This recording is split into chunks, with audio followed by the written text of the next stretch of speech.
கந்தர் அனுபூதி பாடல் 19. வடிவம் தனமும் மனமும் குணமும் குடியும் குலமும் குடிபோகியவா அடியந்தமிழாயில் வேலரசை மிடியென்றொரு பாவி வெளிப்படினே. வடிவும் உடல் அழகும் தனமும் செல்வங்களும் மெனமும் நல்ல மனமும் குணமும் நல்ல குணநலங்களும் குடியும் பிறந்த வம்ச பரம்பரையின் பெருமையும் குலமும் பிறந்த குலத்தின் பெருமையையும் குடி போகியவா நீங்கி விடுகின்றன.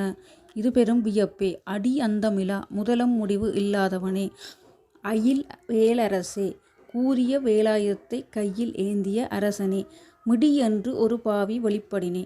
வறுமை என்கிற ஒரு பாவி வந்து சேர்ந்து விட்டாள்.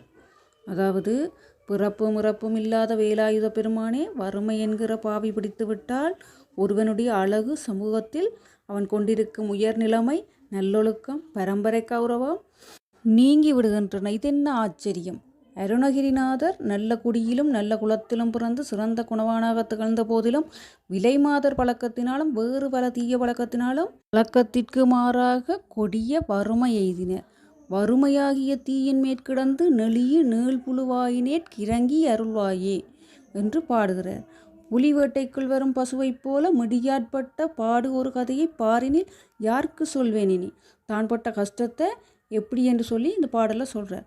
வறுமை வந்தால் மேனி அழகு குறையுது, சமூகத்தில் வைத்து வந்த அந்தஸ்து நீங்கிது, எல்லாமே இழந்து போகுது. வறுமை என்ற நோயை நீக்கிக் கொள்வதற்கு மனம் தீய வழியில் செல்ல நாடுது. அதனால் நல்ல குணம் போய் கெட்ட குணம் ஏற்படுது. அனைவரும் பரிகசிக்கும்படியாக மானம் காற்றில் பறந்து போகுது. எனவே வறுமையை நீக்கி அருள் புரியென்று இறைஞ்சி பாடுகிறார் அருணகிரிநாதர்.